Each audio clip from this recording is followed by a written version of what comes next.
50 ലക്ഷം രൂപയാണ് അത്ര ഒരു ടിക്കറ്റിന് മെസ്സിൻ്റെ കളി കാണാൻ. 50 ലക്ഷം രൂപ. ഒരു വീടും പറമ്പും പിന്നെ ഏതെങ്കിലും തെങ്ങുംതോപ്പിലൊരു ഒരു 10-20 സെൻറ്റ് ഇൻവെസ്റ്റ് ചെയ്യാൻ പറ്റണ അത്രക്ക് പൈസയാണ് ഒരു ടിക്കറ്റിന്. 1-1.5 മണിക്കൂർ കളി കാണാൻ. നിങ്ങൾ ബേജാറാകണ്ട. 3 ആളൊക്കെ പോകുമ്പോഴത്തേന് 1.5 കോടി എടുക്കേണ്ടിയിരുന്നു. ബേജാറാകണ്ട. ഓഫറുണ്ട്. 3 ആൾ പോകുമ്പോൾ 1 കോടി റുപ്യ എടുത്താൽ മതി. ഒരാൾക്ക് ലാഭമാണ്. 2 പൊളിയല്ലേ? ആരും വാങ്ങൂല ടിക്കറ്റ് എന്നാണോ? ആ ടിക്കറ്റ് എന്നാണോ പുറത്തിറക്കണത് മിക്കവാറും അന്ന് തന്നെ അത് വിറ്റ് തീരും. ഇതാണ് മനുഷ്യൻ. 50 ലക്ഷം എന്നൊക്കെ പറഞ്ഞാൽ സാധാരണക്കാരന് വെറുതെ സ്വപ്നം കാണാൻ പോലും കഴിയില്ല ആ സാധനം. ഇതുവരെ അവൻ്റെ ജീവിതത്തിൽ ഒന്നിച്ച് 50 ലക്ഷം കണ്ടിട്ടും കൂടി ഉണ്ടാവില്ല. ഒരു ടിക്കറ്റിൻ്റെ പൈസയാണ് ഞാൻ പറയണത്. അപ്പം എന്താ ടിക്കറ്റിന് ഇത്ര പോരിഷാന്ന് ഞാൻ അന്വേഷിച്ച് നോക്കിയപ്പോൾ ഈ ചങ്ങാതി നടന്ന് വരുന്നതിൻ്റെ ഏകദേശം അടുത്താണത്രത്. നല്ല ബർക്കത്തുണ്ടാവില്ല. അപ്പോൾ ടിക്കറ്റിന് 50 ലക്ഷം വേണ്ടേ? അപ്പോൾ അങ്ങനെ പോണീൻ്റെ ഇടയിൽ ഫോട്ടോ എടുക്കാമല്ലോ. ഓനോടൊപ്പം നിന്ന് ഫോട്ടോ എടുക്കാനൊന്നും പറ്റില്ല. ഓനെ തൊടാനും പറ്റില്ല. ഓൻ്റെ അടുത്തേക്ക് പോകാനും പറ്റില്ല. പിന്നെ ഓങ്ങനെ കൂട്ടുകൂടി പോകുമ്പോൾ ഇങ്ങനെ വേഗം ഫോട്ടോ എടുത്താൽ 50 ലക്ഷം മുതലായി. ഈ പോഴത്തത്തിൻ്റെ പിന്നാലെ നടക്കാൻ ഈ സൊസൈറ്റി തയ്യാറാകുമ്പോൾ തട്ടം വിവാദങ്ങൾ ഉണ്ടായാലും ഏത് വിവാദം ഉണ്ടെങ്കിലും എത്ര നീതി നമ്മുടെ പക്ഷത്താണെങ്കിലും എത്ര സത്യസന്ധമാണ് നമ്മുടെ നിലപാടെങ്കിലും എല്ലാവരും കൂടി ചേർന്നിട്ട് ആക്രമിച്ച് ഒതുക്കിക്കളയും. പിന്നെയും നമ്മൾ ഭീകരവാദികളാവും. നമ്മുടെ നേതാക്കളെല്ലാവരും ഞങ്ങൾ ജനാധിപത്യവാദികളാണ് എന്ന് ഒന്നിച്ച് സംയുക്ത പ്രഖ്യാപനം വരുത്തേണ്ടി വരും. ഇപ്പോഴും നമ്മൾ ഇത് കാണാൻ പോവാണല്ലോ. 50 ലക്ഷം കൊടുത്ത് ടിക്കറ്റ് എടുത്തിട്ട് മറ്റേ ചങ്ങാതിനെ കാണാൻ പോവാണല്ലോ. ലോകം മുഴുവനും പാവപ്പെട്ട ഫലസ്തീനികൾക്ക് അനുകൂലമായി വോട്ട് ചെയ്തപ്പോൾ ഭീകരനാകുന്ന നെതന്യാഹുവിനെയും മഹാഭീകരനും കൊടുംഭീകരനാകുന്ന ട്രംപിനെയും സംരക്ഷിക്കാൻ വേണ്ടി വോട്ട് ചെയ്ത 12 രാജ്യങ്ങളിൽ 4ാമതായി വോട്ട് ചെയ്യുന്നത് ഈ അർജന്റീനയാണ്. അറിയാമോ നമുക്ക്? ഈ അർജന്റീനയാണ്. സ്പെയിന് മുതൽ ഫ്രാൻസ് വരെ ഈ ഫലസ്തീനിനെ അനുകൂലിച്ചു. അത്രമേൽ മാരകമായ കൊലകൾ അവിടെ നടന്നത്. പാവപ്പെട്ട മക്കൾ എത്രയെ കൊന്നു നശിപ്പിക്കപ്പെട്ടത്. എത്ര ഉമ്മമാരാണ് നശിപ്പിക്കപ്പെട്ടത്. ആ മനോഹരമായിരുന്ന നാട് വെറും കോൺക്രീറ്റ് കൂനകളുടെ നാടായി മാറി. ഇതിനെതിരെ ലോകം മൊത്തം ശബ്ദിച്ചു. വലിയ വലിയ കപ്പലിലേറിയിട്ട് പലസ്തീനിലേക്ക് പലരും യാത്ര വന്നു. എല്ലാ രാജ്യങ്ങളും പലസ്തീൻ രാഷ്ട്രത്തെ അംഗീകരിച്ച് സംസാരിച്ചു. ആ സമയത്ത് 10-11 രാജ്യങ്ങൾ മാത്രം ഭീകരന്മാരാകുന്ന കൊടുങ്കള്ളന്മാരാകുന്ന ഇസ്രായേലിനെ സപ്പോർട്ട് ചെയ്തതിൽ മുന്നിൽ നിന്നിരുന്നു ഈ നീലാവെള്ള നാട്ടുകാർ. നമുക്ക് ലോകകപ്പ് വരട്ടെ, നമുക്ക് അങ്ങാടി മൊത്തം അർജന്റീന കൊടി കൊണ്ട് അലങ്കരിക്കണം. നമ്മുടെ പള്ളിയുടെ ചുമരിൽ പോലും നമുക്കത് ഒട്ടിക്കാൻ പറ്റുമോ നോക്കണം. ഉസ്താദും കമ്മിറ്റിയും ചൂടാണെങ്കിൽ അവിടെ കൂടെ ഒട്ടിച്ചു വെക്കണം. പുറത്തിറങ്ങി നടക്കാൻ പറ്റാത്ത വിധം ഈ ചങ്ങാതിയുടെ മൊത്തം ടാറ്റു കുത്തിയ കയ്യും കാലും കൊണ്ട് നമ്മുടെ നാട് മലിനമാകണം. എന്നാലും നമുക്ക് ബോധം വരരുത്.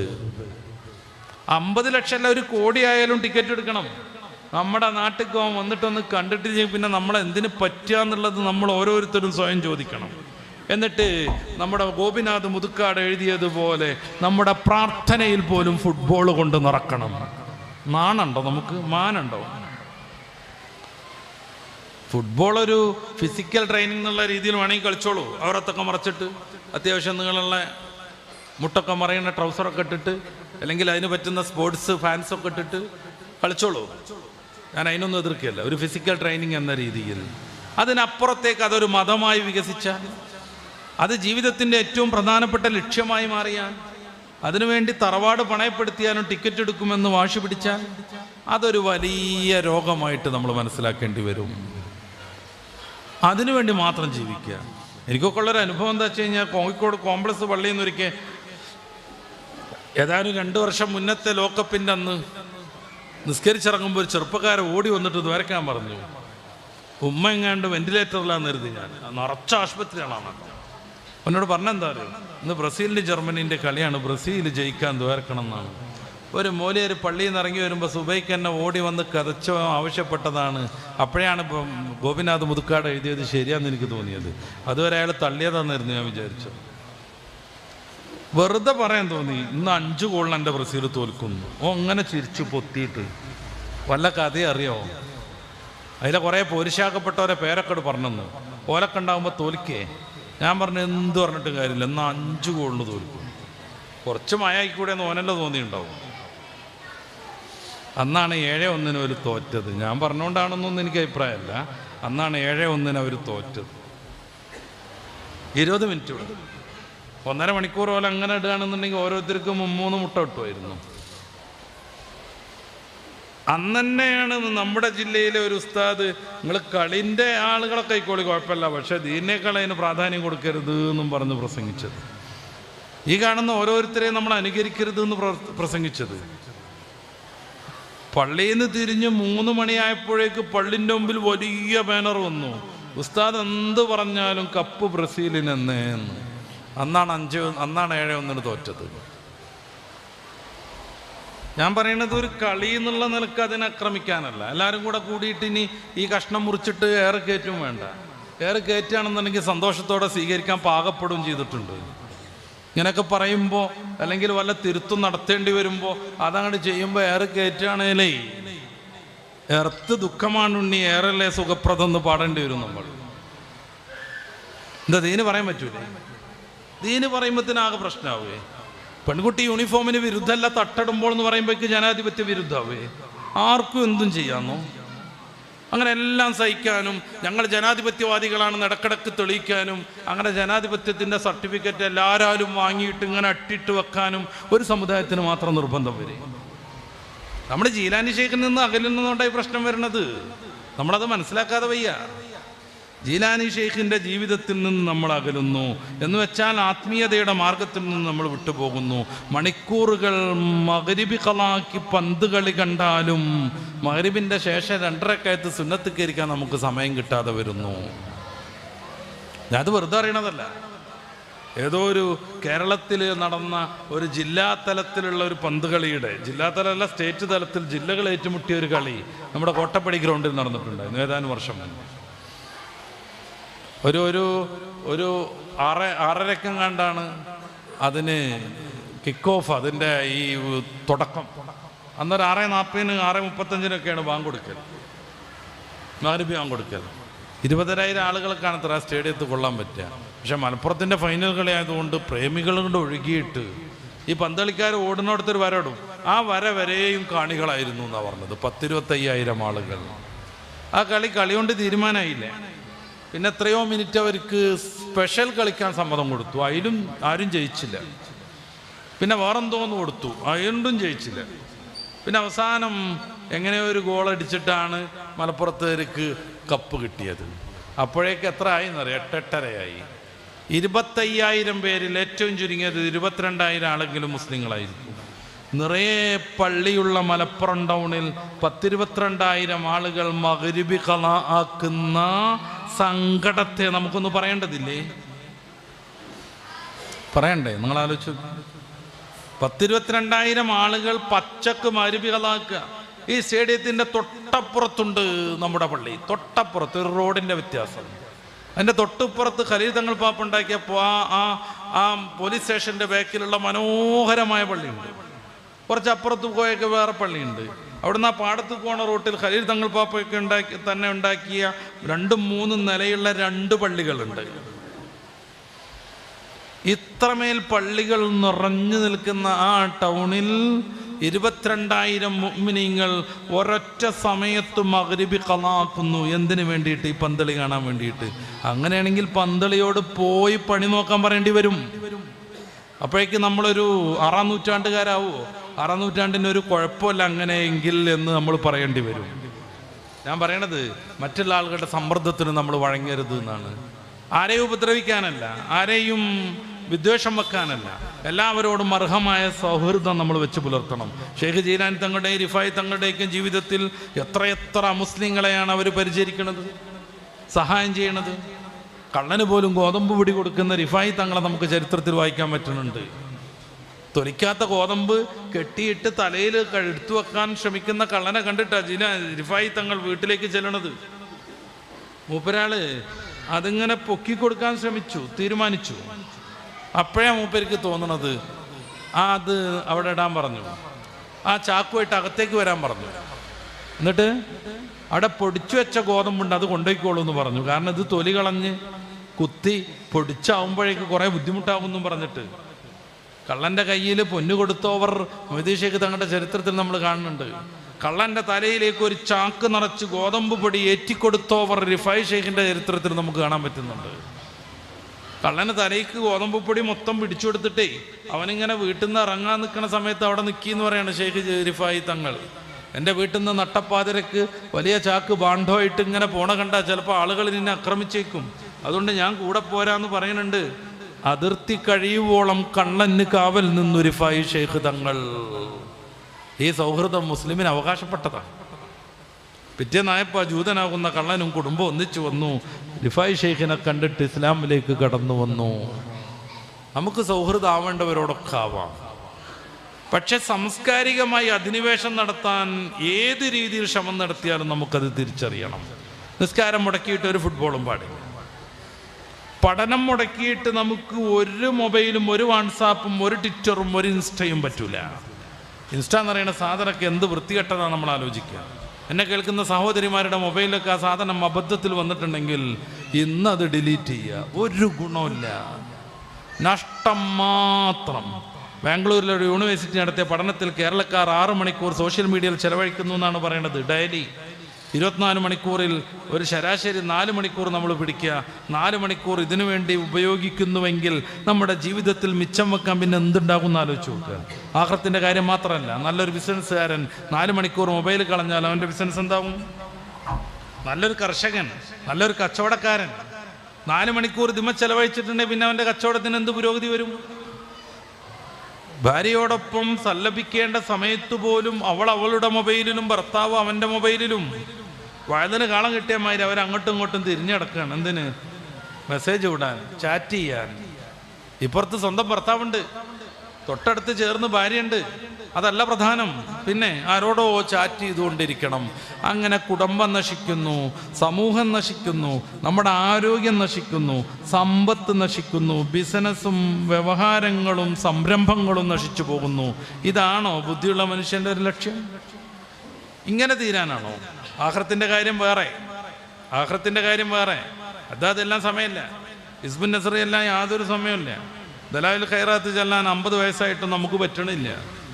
നിസ്കാരാനന്തരം മുഅക്കദായ സുന്നത്തുകൾ പോലും നിർവഹിക്കാൻ നമുക്ക് നേരം കിട്ടണില്ല. എന്നിട്ട് നമ്മൾ പറയാണ് സ്വർഗം വേണം, പടച്ചോനെ എന്നെ നീ അങ്ങോട്ടാക്കണം ഇങ്ങോട്ടാക്കണം എന്ന്. ഞാൻ അവസാനിപ്പിക്കാൻ പോവുകയാണ്.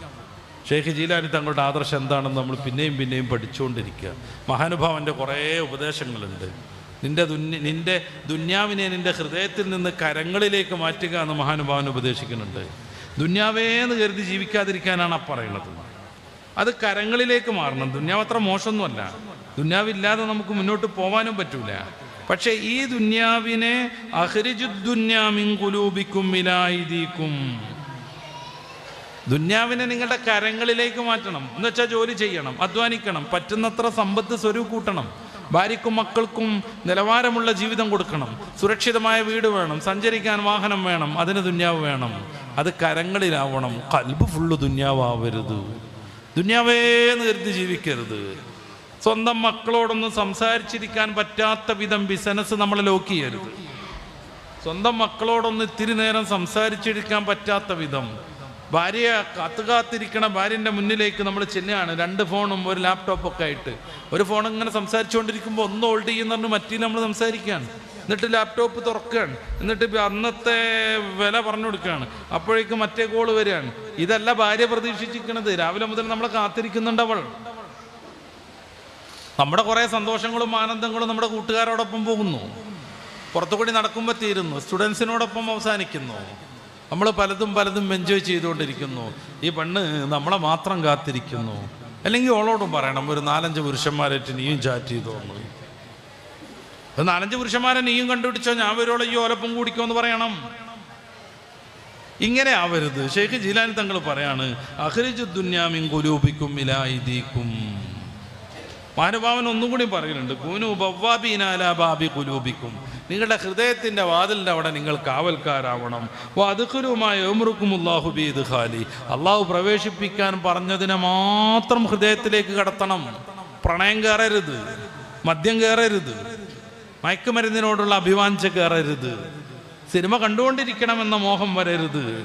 ഏത് കൂത്തച്ചി, ഏത് ഫാത്തിമ, ഏത് വൃത്തികെട്ടവള്, ഏത് വേശ്യ പേരിൽ വന്നാലും കാണാൻ പോകരുത്. ആന്ന് ഫാത്തിമ സിനിമൻ്റെ പേര് വരും. എന്നിട്ട് മുത്തറസൂലിൻ്റെ പൊന്നാരപ്പൂവായ മോളെ പേരിട്ടിട്ട് ഇങ്ങനെ പ്രണയം പാട്ടാട്, കൽബിനുള്ളിൽ ഫാത്തിമയാണ് എന്നും പറഞ്ഞിട്ട്. ഏത് രീതിയിൽ നമ്മളെ പ്രലോഭിപ്പിക്കാൻ ശ്രമിച്ചാലും നീ അങ്ങോട്ട് പോകരുത്. നിന്റെ ഹൃദയത്തിൻ്റെ ഉള്ളിലേക്ക് അവറ്റങ്ങളെ ഒന്നിനെയും നീ പ്രവേശിപ്പിക്കരുത്. വദ്ഖുലൂ മാ യഅ്മുറുക്കുമുല്ലാഹു ബിഇദ്ഖാലിഹി വഅഖ്റിജൂ മാ യഅ്മുറുക്കുമുല്ലാഹു ബിഇഖ്റാജി. അല്ലാഹു പുറത്താക്കാൻ പറഞ്ഞത് മൊത്തം ഹൃദയത്തിൽ നിന്ന് നീ ദൂരേക്ക് വലിച്ചെറിയണം. അനാവശ്യമായ ആർത്തികൾ, അനാവശ്യമായ മോഹങ്ങൾ, വേണ്ടാത്ത തീരുമാനങ്ങൾ, ഒരാളെ കിഡ്നാപ്പ് ചെയ്യണം എന്നുള്ള മോഹം, ഒരുത്തൻ്റെ കച്ചവടം വഞ്ചിക്കണം എന്നുള്ള മോഹം, ആരെങ്കിലും പറ്റിച്ചിട്ട് കുറച്ച് പണം ഉണ്ടാക്കണം എന്നുള്ള മോഹം, അള്ളാഹു സമ്മതിക്കാത്തതൊന്നും നിന്റെ ഹൃദയത്തിൽ നീ നിർത്തരുത്. വലാ തുഖ്ലുൽ ഹവാ ഖുലൂബക്കും വതഹ്ലികൂ. നിന്റെ ഹൃദയത്തിനെ മോഹങ്ങൾക്കും വിചാരങ്ങൾക്കും താല്പര്യങ്ങൾക്കും വേണ്ടി നീ ഒഴിച്ചിടരുത്. അങ്ങനെ ഒഴിച്ചിട്ടാൽ അത് നിങ്ങളുടെ ഹൃദയത്തെ നശിപ്പിച്ചു കളയും. പാവങ്ങളെ സ്നേഹിക്കാൻ പറഞ്ഞു, സഹായിക്കാൻ പറഞ്ഞു. മാനുഭാവം പറയാം, ഫശസ്തുൽ അഅമാല കുല്ലഹ, ഞാൻ ഈ സുന്നത്തായ കർമ്മങ്ങൾ മൊത്തം ഒന്ന് പരിശോധിച്ചു. ഫമാ വജത്തു ഫീഹാ അഫ്ളല മിൻ ഇത്ആമി തആം, പാവങ്ങൾക്ക് അന്നം കൊടുക്കുന്നതിനേക്കാൾ ശ്രേഷ്ഠമായ ഒന്നും ഞാൻ അതിൽ കണ്ടെത്തിയില്ല. അവദ്ദുലു അന്ന ദുന്യാ ബിയദി, ഈ ദുന്യാവ് മൊത്തം എൻ്റെ കീഴിലാവാൻ ഞാൻ ആഗ്രഹിക്കുക. എന്നിട്ടോ ഫത്മഹുൽ ജിയാ, അത് മൊത്തം പാവപ്പെട്ട വിശപ്പുള്ളവർക്ക് ദാനം ചെയ്യാൻ ഞാൻ മോഹിക്കുകയാണ്. ദുന്യാവ് മൊത്തം എൻ്റെ കീഴിലാവണം, എന്നിട്ട് അത് മൊത്തം പാവപ്പെട്ടവർക്ക് ദാനം ചെയ്യണം. മഹാനുഭാവൻ പിന്നെയും കുറേ കാര്യങ്ങൾ പറയുന്നുണ്ട്. ഈ മനുഷ്യരുടെ പുകഴ്ത്തൽ ആഗ്രഹിച്ച് ജീവിക്കരുത്, പുകഴ്ത്തുമ്പോൾ അങ്ങനെ കയറരുത്. ഞങ്ങളെ ഷെയ്ഖാണ് കുത്തുബുസ്സമാൻ എന്ന് പറയുമ്പോൾ അങ്ങനെ തന്നെ എന്നിങ്ങനെ സപ്പോർട്ട് ചെയ്ത് കൊടുക്കരുത്. ഞങ്ങളെ ഷെയ്ഖാണ് വക്തിൻ്റെ വക്തിൻ്റെ ഷെയ്ഖ് എന്നൊക്കെ പറയുമ്പോൾ ഞാൻ തിരക്കടില്ലാന്ന് ഇങ്ങനെ കരുതാൻ നിൽക്കരുത്. ജനങ്ങളുടെ പുകഴ്ത്തൽ നീ ഒരിക്കലും ആഗ്രഹിക്കരുത്. പിന്നെയോ അവർ വിമർശിക്കുന്നതിനും നീ വല്ലാതെ പ്രാധാന്യം കൊടുക്കരുത്. അള്ളാഹുവിൻ്റെ മാർഗം കൃത്യമാണെന്നറിയുക, മുത്തറസൂലിൻ്റെ ദർശനങ്ങൾ 100% വിശുദ്ധമാണെന്നറിയുക. അതിലൂടെ മുന്നോട്ട് പോയാൽ സമ്പൂർണ്ണമായ വിജയത്തിലേക്ക് എത്തുമെന്ന് വിചാരിക്കുക, എന്നിട്ട് മുന്നോട്ട് പോയിക്കൊണ്ടിരിക്കുക. എൻ്റെ പ്രിയപ്പെട്ട സഹോദരന്മാരെ, സഹോദരിമാരെ, ഞാൻ അവസാനിപ്പിക്കുകയാണ്. നമ്മുടെ മക്കളെ വളർത്തേണ്ടിടത്താണ് ഞാൻ തുടങ്ങിയത്. അത് ഏറ്റവും പ്രധാനപ്പെട്ട ഒരു കാര്യമാണെന്ന് നമ്മൾ അറിയുക. മദ്രസ പഠിപ്പിക്കുന്ന കാര്യങ്ങൾ, വിശുദ്ധമായ മദ്രസ്, എത്ര നല്ല സംവിധാനം, എത്ര പൈസ ചെലവഴിച്ചുണ്ടാവും ഈ ഗ്രാമീണർ ഇതിനു വേണ്ടിയിട്ട്.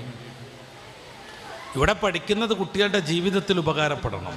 അതിന് രക്ഷിതാക്കളാകുന്ന നമ്മൾ ഒന്നാമത് മാതൃകകളാവണം. രണ്ടാമത് മദ്രസ പഠിപ്പിക്കുന്ന കാര്യങ്ങൾ പ്രയോഗിക്കാൻ പറ്റും വിധം നമ്മുടെ വീട്ടിലെ സാഹചര്യങ്ങളെ നമ്മൾ മാറ്റണം. സിനിമ കാണരുതെന്ന് ഉസ്താദ് പഠിപ്പിച്ചു പോവുകയാണ്.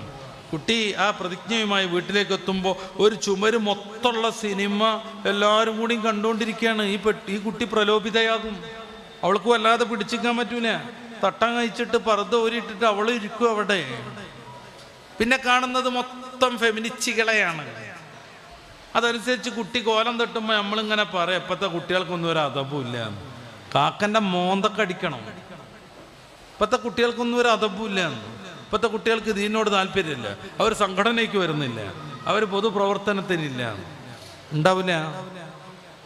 മദ്രസ പഠിക്കുന്ന കാര്യങ്ങൾ പ്രയോഗിക്കാൻ പറ്റും വിധം നമ്മുടെ വീടിൻ്റെ പശ്ചാത്തലത്തിനെ മാറ്റണില്ലെങ്കിൽ ഈ സംഗതി വ്യർത്ഥ്യാവും, ഒരു ഉപകാരമില്ലാതാവും. എന്നിട്ട് ഇങ്ങനെ പറയാം, മദ്രസയിലെ ഉസ്താദന്മാർക്ക് ശമ്പളം കൊടുത്തിട്ട് എന്താ കാര്യം എന്ന്. ഒരു കാര്യം ഉണ്ടാവില്ല. ഓലടുത്ത് ഒരു മണിക്കൂറാണ് കുട്ടീനെ കിട്ടണം. 21 മണിക്കൂർ ഉസ്താദിൻ്റെ പുറത്താ കുട്ടിയുള്ളത്.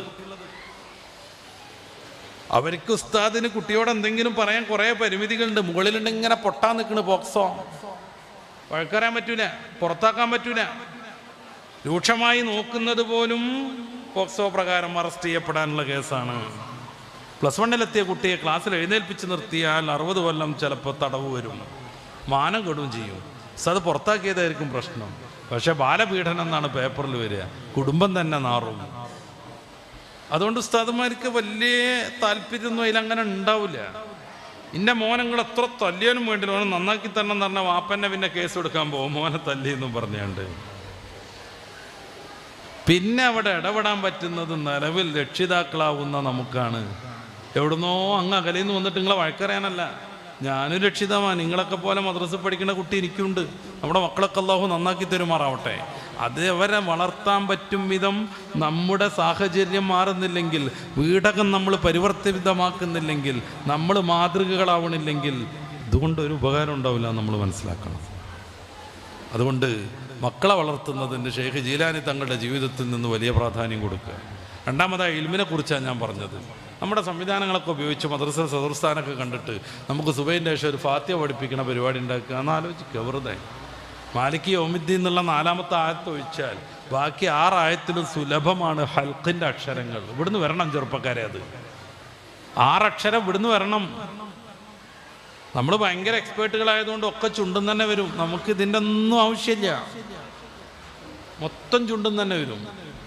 ചില ആൾക്കാർ കണ്ടിട്ടില്ലേ ടൈപ്പ് ചെയ്യണത്? യെസ്, ആ ഇനി ടി പോയിട്ടും വന്നിട്ടും പോയിട്ടും ആ T P P P P P P. ചില എക്സ്പേർട്ടാണെങ്കിൽ 10 വരലും കൊണ്ട് കീബോർഡിലൂടെ ഓടും മൂപ്പര്. നമ്മളങ്ങനെയാണ്, ഭയങ്കര ഉഷാറാണ്. നമുക്കെല്ലാം ഈ ഒരു ചുണ്ടുന്നിട്ട് വരും, അയിനും കൊയിനും ഷീനും ഒക്കെ. നിസ്കാരം എങ്ങനെ ശരിയാവുക? അതിപ്പോൾ ഒരു ഖുർആൻ്റെ ഒരു ഭയങ്കര ക്ലിഷ്ടത എന്ന് മനസ്സിലാക്കരുത്. നമ്മൾ ഡിഗ്രി ഇംഗ്ലീഷ് പഠിക്കുന്നവരൊക്കെ അല്ലേ, പ്രൊണൗൺസിയേഷൻ പഠിക്കാനായിട്ട് പേപ്പറില്ലേ, മറിച്ചിട്ട് ബാക്കിൽ പുള്ളിയൊക്കെ ഇട്ടിട്ട് എങ്ങനെ പ്രൊണൗൺസിയേഷൻ പഠിപ്പിക്കണില്ലേ? എങ്ങാനും പ്രൊണൗൺസിയേഷൻ മാറിയിട്ടുണ്ടെങ്കിൽ അർത്ഥം മാറുന്നുള്ളത് ഏത് ഭാഷയുടെയും ഒരു വിഷയമല്ലേ. അഴക് എന്നുള്ളതിന് പകരം അയക് എന്ന് പറഞ്ഞാൽ എന്തോ? അഴക് സൗന്ദര്യമാണ്. അയക് എന്ന് പറഞ്ഞാൽ നമ്മുടെ കാല് കൂടി ചേരുന്ന പൃഷ്ഠഭാഗത്തിൻ്റെ പേരാണ്. ഒരാളിങ്ങനെ പ്രസംഗിക്കുമ്പോൾ മഹാനായ യൂസുഫ് നബി അലൈഹി സ്വലാം സദസ്സിലേക്ക് കടന്നു വന്നപ്പോൾ യൂസുഫ് നബിയുടെ അയക് കണ്ടിട്ട് സുന്ദരികൾ കൈയെത്തിയറിഞ്ഞ ചെത്താതിരിക്കും. ഒരു മുത്തം മനുഷ്യൻ പെണ്ണുങ്ങളുടെ അടിക്ക് തുണിയെടുക്കാതെ വന്നാലിനെ കേൾക്കണോ മനസ്സിലാക്കുള്ളൂ. കാര്യം എന്താ? അയകാണ്. പറയാൻ ഉദ്ദേശിച്ചത് അഴകായിരുന്നു. ഇതന്നെ അറബിൻ്റെയും പരിപാടി. അസ്തഗ്ഫിറുല്ലാ എന്ന് പറയുന്നതിന് പകരം അസ്തഗ്ഫിറുല്ലാ പറഞ്ഞ മണ്ണിട്ട് മൂടണേന്നാണ്. അള്ളാഹു താല അഡ്ജസ്റ്റ് ചെയ്ത് സ്വീകരിക്കണോണ്ടോ, അല്ലെങ്കിൽ എന്നോ ടിപ്പർ വീണിട്ടുണ്ടാവും തലയിൽ കൂടെ. അള്ളാഹു താലയ്ക്ക് നമ്മളെ മുറാദൊക്കെ അറിയണോണ്ടേ പോട്ടേന്ന് എഴുതിയിട്ടാ, റഹ്മത്ത് വാസിയത്തായതുകൊണ്ടാണ്. അള്ളാഹു താല അത് അങ്ങനെ സ്വീകരിച്ചിട്ടുണ്ടെങ്കിൽ നമ്മുടെ തലയിൽ കൂടെയൊക്കെ നമ്മൾ പറഞ്ഞ ഇസ്തിഗ്ഫാർ അനുസരിച്ച് വീഴുകയാണെന്നുണ്ടെങ്കിൽ ഭാരത മനസ്സിൽ മണ്ണ് വീഴാനായിക്കണം. അത് ഏത് ഭാഷയുടെയും വിഷയമാണ്. നമ്മൾ മഹ്റജൊക്കെ ഒത്ത് അയിനൊക്കെ ഇവിടുന്ന് തന്നെ വന്ന് ഷാ ഒക്കെ ഇങ്ങനെ ഈ നാവിൻ്റെ മുതുക് മേലെ ഒട്ടിയിട്ടേ ഈ ഉസ്താദുമാർ എത്ര കഷ്ടപ്പെട്ടിട്ടുണ്ടെന്ന് അറിയാമോ? അപ്പുറത്തുനിന്ന് ഇപ്പുറത്തുനിന്നൊക്കെ ബഹളം സഹിച്ചിട്ട് അക്ഷരമാല പഠിപ്പിക്കാൻ എത്ര കഷ്ടപ്പെട്ടു എന്നറിയാമോ? എന്നിട്ടേ ഷാക്ക് ഉസ്താദ് പഠിപ്പിച്ച് വന്നതിൻ്റെ ശേഷം ഉണ്ട് എന്നാ ശരി ഇൻസാ അല്ലാ എന്നൊരു പ്രയോഗം. ഓ എന്നാ ശരി ഇൻസാ അല്ലാ ബസ് എന്നൊക്കെ അങ്ങനെ പറയുമ്പോൾ അങ്ങനെ അങ്ങനെ അങ്ങനെ തോലുവോ? തൃശ്ശൂർ കയറിക്കൊക്കെ പോണ ബസ്സിന്ന് എന്നാ ശരി ഇൻസാ അല്ലാ. ഇതാണ് നമ്മുടെ ഒരു ഇൽമിനോടുള്ള താല്പര്യം. അതുകൊണ്ട് നമ്മൾ നമ്മുടെ ഫാത്തിഹ, നമ്മുടെ അത്തഹയ്യാത്ത്, നമ്മുടെ നിസ്കാരം, ചിലരൊക്കെ സെമി അല്ലാഹു ലിമൻ ഹമിദ തന്നെ പഴയ കോളോക്കിൻ്റെ പെൻഡിലം പോലെ എങ്ങനെയാണ് ഫാൻ നിർത്തിയമാതിരി കറങ്ങിയിട്ടേ അതുകൊണ്ട് നിൽക്കുള്ളൂ. അങ്ങനെ അങ്ങനെ നിന്ന് കുറേ ആൾക്കാർക്ക് റുക്കുവിലും സുജൂദിലും ഇതൊന്നും ഉഷാറാക്കണം. റുക്കുവിൽ എണീറ്റ് ഒന്നെടുത്ത് തട്ടും, പിന്നെ ഒന്ന് സുജൂദിക്ക് പോകുമ്പോൾ ഒന്നും ഇങ്ങോട്ട് തട്ടും. മൂന്ന് അനക്കം തുടർച്ചയായിട്ട് വന്ന നിസ്കാരം ഔട്ട്. എന്നിട്ട് അള്ളാഹുലിമന്നമിതാറിന് ഇങ്ങനെ കിട്ടിയ ചിലവരുണ്ട് ലോഹർക്കൊക്കെ എൻ്റെ റബ്ബെ പള്ളിയിലൊക്കെ കോട്ടാവി ഇങ്ങനെ കഞ്ഞുടിച്ച് വന്നുകൊണ്ട് വെറുതെ നിസ്കാരത്തിൽ കോട്ടാവിടാതെ നിൽക്കരുത്. ചിലവർ കോട്ടാവി എന്ന് പറയാം ഇങ്ങനെ ഒരു താളം കൊട്ടിയിട്ട് 2 അക്ഷരം വെളിപ്പെട്ട നിസ്കാരം ഔട്ടായി. അർത്ഥമുള്ള ഒരക്ഷരം പറഞ്ഞാൽ മതി. ഹാ എന്നൊക്കെ പറഞ്ഞാൽ അറബിയിൽ അർത്ഥമുള്ള അക്ഷര പിടിക്കൂന്ന് അതിൻ്റെ അർത്ഥം. ഹാ ഹാ പിടിക്കൂ. ഹക്കാ ഉറൂഫൽ ജരി വയ്യാമിൻ ഇല. ഈ ദർസ് പോണ മുത്താലിങ്ങൾക്കൊക്കെ അറിയാം. ഹക്കാ നീ പിടിച്ചോ എന്നാണ് അർത്ഥം. ഹാ പിടിക്കൂ എന്നർത്ഥം. അപ്പോൾ കോട്ട വീഴുമ്പോൾ ഞാൻ ഒതുക്കേണ്ടതാ. അങ്ങനെ തന്നെ ഹദീസും അങ്ങനെ തന്നെ ഹദീസിലെ അധ്യായങ്ങളും ഉണ്ട്. മിഷ്കാത്ത് പോലത്തെ കിതാബിലൊക്കെ കോട്ടാവിനെ എങ്ങനെ സമീപിക്കേണ്ടത് പറഞ്ഞിട്ടല്ല, പരമാവധി ഒതുക്കണം. കാരണം ഇബ്ലീസ് സ്വാധീനിക്കണത്. അപ്പോൾ അവനെ തോപ്പിക്കണമെങ്കിൽ പരമാവധി ഒതുക്കണം. ഇടത്തെ കൈയൊക്കെ വെച്ചിട്ട് പൊത്തണം. കോട്ടാവി വരാതെ ശ്രദ്ധിക്കണം. ഇങ്ങനെ കഴിച്ചിലാക്കണം. തുമ്മലാണ് ഒരു ഗുണകരമായ സാധനം. വല്ല വേസ്റ്റൊക്കെ നമ്മുടെ മൂക്കിലൂടെ പോകുമ്പോഴാണ് ഈ തുമ്മൽ വരുന്നത്. അത് തുമ്മണം. അതുകൊണ്ട് നമ്മൾ അൽഹംദുലില്ലാ എന്ന് പറയുന്നത്. കോട്ട വിട്ട് അഴുതില്ല മനുഷ്യത്താറേ മറ്റവൻ്റെ പണിയെന്ന് ബോധ്യപ്പെടും നമുക്ക്. എന്നിട്ട് നിസ്കാരത്തിലാന്നറിയാല ഒരു സാഹസിൽ ഇങ്ങനെ എന്നിട്ട് ബാന്ന് പറഞ്ഞ് തുറക്കല. പണ്ട് ബാലരമയിൽ പുട്ടാലുവിൻ്റെ ഗുഹ കണ്ടേ വാന്ന് പറഞ്ഞിട്ട് അതേമാതിരി അത് ഇങ്ങനെ ആവാൻ പാടില്ല. അപ്പോൾ ഷെയ്ഖ് ജീലാനിയെ കുറിച്ച് പഠിക്കുമ്പോൾ നമ്മുടെ ജീവിതത്തിലേക്ക് ചേർത്തി പഠിക്കണമെന്ന് ഓർമ്മപ്പെടുത്തി. ജീലാനി ഷെയ്ഖിൻ്റെ ജീവിതം നമ്മുടെ ജീവിതത്തിലേക്ക് വരണമെന്ന് ഓർമ്മപ്പെടുത്തി. അവിടുത്തെ മാലയൊക്കെ നമുക്ക് അറിയാം. മലയാളികൾ പണ്ടേ ഷെയ്ഖ് ജീലാനിയെ പഠിച്ചത് അങ്ങനെ. തുഞ്ചത്ത് എഴുത്തച്ഛൻ മലയാളത്തിന് ലിപി ഉണ്ടാക്കുന്നതിൻ്റെ 5 കൊല്ലം മുന്നെയെങ്കിലും മൊയ്തീമാല കേരളത്തിൽ വ്യാപകമാണ്. മലയാളത്തിൽ ഈ ഉണ്ടാണീൻ്റെ മുമ്പ് ഈ സമൂഹം മൊത്തം സാക്ഷരരായിരുന്നു അറബി മലയാളം വഴി. എന്താ അതിൻ്റെ അവസ്ഥ ആലോചിച്ച് നോക്കി. അന്നല്ല തുഞ്ചത്തെഴുത്തച്ഛൻ മലയാളത്തിന് ലിപി കണ്ടുപിടിച്ചിട്ടില്ല. മലയാളം സംസാര ഭാഷയായി ഇപ്പോൾ ദ്വീപില ഭാഷൻ്റെ മാതിരി നിലനിൽക്കുന്ന കാലം. അന്ന് ഈ സമൂഹം മുഴുവനും സാക്ഷരരായിരുന്നു. ആയിരക്കണക്കിന് കിതാബുകളുണ്ടായിരുന്നു, ഗ്രന്ഥങ്ങളുണ്ടായിരുന്നു, നോവലുകളുണ്ടായിരുന്നു, കവിതകളുണ്ടായിരുന്നു, പിന്നെ ഔഷധ കിതാബുകളുണ്ടായിരുന്നു. ആ സമൂഹം ബാക്കിലേക്ക് പോകാൻ പറ്റൂല എന്ന്, ഇനിയും പഠിക്കണം എന്ന്. അപ്പോൾ നമ്മുടെ നിസ്കാരം ബാത്തിലാക്കാതിരിക്കാനുള്ള മസലകളൊക്കെ ഉസ്താദ്മാരെടുത്തൊന്ന് പഠിക്കുക. നിസ്കാരത്തിൽ സുന്നത്തിൻ്റെ കൂലി, ജമാഅത്തിൻ്റെ കൂലി പോകാതിരിക്കണമെന്നൊന്ന് പഠിക്കുക. എപ്പോൾ വേണമെങ്കിലും ഇപ്പോൾ ഇത് ഇമാമും ഇവിടെ വെച്ചിട്ട് നിസ്കരിക്കുകയാണെന്നുണ്ടെങ്കിൽ ഒരു ചെറുപ്പക്കാരൻ വന്നവനെന്താ ചെയ്യുക? അതിനൊരു തെർത്തീവുണ്ട്. ആദ്യം എന്നൊക്കെ പറയും, പിന്നൊന്ന് തോണ്ടും മറ്റാണ്, പിന്നൊന്നിങ്ങനെ മെല്ലെ മലിച്ചു നോക്കും. ഇതൊന്നും ചെയ്തില്ലെങ്കിൽ വേറെ പോയി നിസ്കരിക്കണവരൊക്കെ ഉണ്ട്. എന്താ അബദ്ധം? ഈ സാധു എന്താ ഇറങ്ങാത്തത്? എന്നറിയുമ്പോഴും തോണ്ടുമ്പോൾ ഇറങ്ങാത്ത എന്താ? ഇവൻ തക്ബീർ പുറത്ത് വെച്ച് കെട്ടിയിട്ടല്ലാതെ ഇറങ്ങിക്കഴിഞ്ഞാൽ എൻ്റെ ജമാഅത്തിൻ്റെ കൂലി നഷ്ടപ്പെടും. സാധാരണ നമ്മുടെ പള്ളിയിൽ ഉണ്ടാകുന്ന ഒരു അബദ്ധമാണ്. ഒരാളിങ്ങനെ ഇമാമിക്കുന്നു, ഒരാൾ ഇവിടെ തുറന്ന് നിസ്കരിക്കുന്നു. സ്വാഭാവികം. 2 ആൾ വരുമ്പോൾ ഒരാൾ അവിടെയാണ് നിൽക്കേണ്ടത്, വലതുവശത്ത് ചേർന്നാണ് നിൽക്കേണ്ടത്. വേറൊരുത്ത വരുമ്പോൾ എന്നറിയും, തോണ്ടും, ഇത് കുപ്പായം പിടിച്ചിങ്ങനെ വലിച്ചു നോക്കും. ഇതിലൊന്നും പറ്റില്ല. പിന്നെ എന്താ കാട്ടുവൻ? ചിലവർ വേറെ പോയി തൂണുമെന്ന് നിസ്കരിക്കും. വേറെ കുറേ ആൾക്കാർ മൂപ്പര് കണക്കാക്കി ഒരു സഫ് ഏകദേശം കണ്ടാൽ അവിടെ കൈയിട്ടു, മറ്റോ ഇറങ്ങി വരട്ടെ എഴുതിയിട്ട്. അങ്ങനൊക്കെ ചെയ്യേണ്ടത്. അവനെ കണ്ട അവൻ തൊണ്ടാനിക്കണത് കേട്ടിട്ട് ഇറങ്ങി കൊടുത്തിട്ടുണ്ടെങ്കിൽ അവന് വേണ്ടി ഇറങ്ങേണ്ടത്, നിസ്കാരത്തിന് വേണ്ടിയല്ല. ഇവനിപ്പുറത്ത് വെച്ചിട്ട് കെട്ടിയാണെങ്കിൽ 2 പേരും കൂടെ ഇറങ്ങേണ്ടത് നിസ്കാരത്തിന് സഫ് കെട്ടാനാണ്. അപ്പോൾ ആ ഇറങ്ങണതിന് പോലും കൂലി കിട്ടും. മറ്റേത് ഇറങ്ങിയിട്ടുണ്ടെങ്കിൽ ജമാഅത്തിൻ്റെ കൂലി പോകും. നമ്മൾ എത്ര ആൾ ശ്രദ്ധിക്കാനുണ്ട്? ഖത്തറിലൊരു പള്ളിയിലിരിക്കുമ്പോൾ ഭയങ്കരമായൊരു കൗതുകവും. ഞാൻ സുനിയസിൻ്റെ അവസാന പേജിൽ എഴുതിയിരുന്നു അത്. ഇങ്ങനത്തെ സ്റ്റെപ്പൊക്കെ കാട്ടി ഒരു വലിയ ആഫ്രിക്കക്കാരൻ വന്നിട്ട്, ഇയാൾക്ക് അതിൻ്റെ മസല അറിയാൻ തോന്നുന്നു. മൗമൂമിന് ഇറങ്ങിയില്ല, തോണ്ടിയപ്പോഴും ഇറങ്ങിയില്ല, വലിച്ചപ്പോഴും ഇറങ്ങിയില്ല. അവിടെ തന്നെ നിന്നു. കാര്യം ജമാഅത്ത് പോവനല്ലേ, വെറുതെ പോവിന് വേണ്ടി ഇറങ്ങാൻ പറ്റുമോ? ഈ ചങ്ങ എന്താ കാട്ടിയെന്നറിയ നിങ്ങൾ? ഇമാമിനെ പിടിച്ച് മുമ്പത്തെ സഫിക്കൂടെ വെച്ചിട്ട് ഇവൻ്റെ ഒപ്പം നിന്നാണ്ട് അല്ലാഹു അക്ബർ എന്ന് പറഞ്ഞു. എന്തൊരു കഷ്ടം! ഞാൻ നേരിട്ട് കണ്ടതാ. ഇമാമിനെ പിടിച്ചിട്ടേ, അതാ ഞാൻ പറഞ്ഞത്, ഈ JCB പോലത്തെ ഒരു കയ്യൊക്കെ ഉള്ളൊരു ആഫ്രിക്കക്കാരൻ അങ്ങനെ പിടിച്ച് മുന്നിക്കട് വെച്ച് ഉന്തിയട് കയറ്റി. എന്നിട്ട് അയാൾ തന്നെ എന്താ അത്ഭുതപ്പെട്ടു, ഉന്തിയട് കയറ്റിയല്ലേ, ഈ പുട്ടുത്തറമാതിരി ഒരൊറ്റ കുത്തട കുത്താണ്. എന്നിട്ട് ഇപ്പോൾ അവിടെ നിന്നാണ്ട് തക്ബീർ ഇട്ട്. ഇങ്ങനെയൊക്കെ നമ്മൾ നിസ്കാരത്തെ സമീപിക്കേണ്ടത്. എന്തുകൊണ്ടത്? മനോഹര വിദ്യ ആയതുകൊണ്ട്, ഒരു വിവരമില്ലാത്തതുകൊണ്ട്. അപ്പോൾ നമ്മൾ പഠിക്കേണ്ട കുറേ കാര്യങ്ങളുണ്ട്. മുത്തബഹിറായി ഷെയ്ഖ് ജീലാനി തങ്ങൾ, റിഫായി തങ്ങൾ, ബാക്കിയുള്ള വലിയ വലിയ പണ്ടത്തെ കിതാബുകളൊക്കെ. മുത്തബഹിർ എന്ന് പറഞ്ഞാൽ സമുദ്ര സമാനം വിജ്ഞാനം നേടിയെന്നർത്ഥം. അല്ലാതെ ഫാത്തി ഓതാൻ കഴിയാതെ ഷെയ്ഖാവുക, യാസീൻ ഓതുമ്പോൾ കുറേ തെറ്റുക, എന്നിട്ട് വലിയ തങ്ങളാകുക, ഇതൊന്നും അല്ല രീതി. എന്നിട്ട് പറയാം എനിക്ക് യാസീനൊന്നും അറിയില്ല കേട്ടോ എന്ന് പറയാത്ത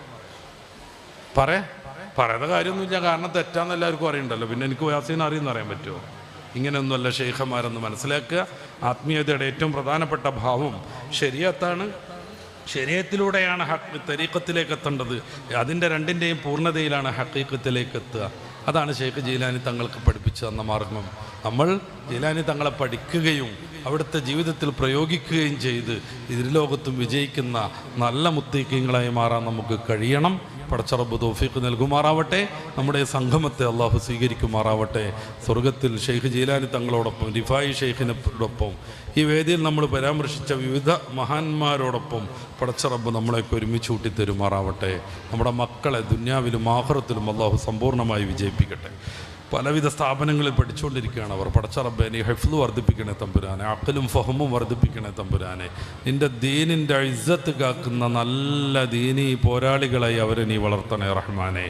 ഞങ്ങളുടെ മക്കൾ പരമ്പരയിൽ, വിദ്യാർത്ഥി പരമ്പരയിൽ ഖിയാമത്ത് നാൾ വരെ ഒരൊറ്റ കണ്ണിയെയും നീ മുബ്തദിയാക്കരുത് റഹ്മാനെ.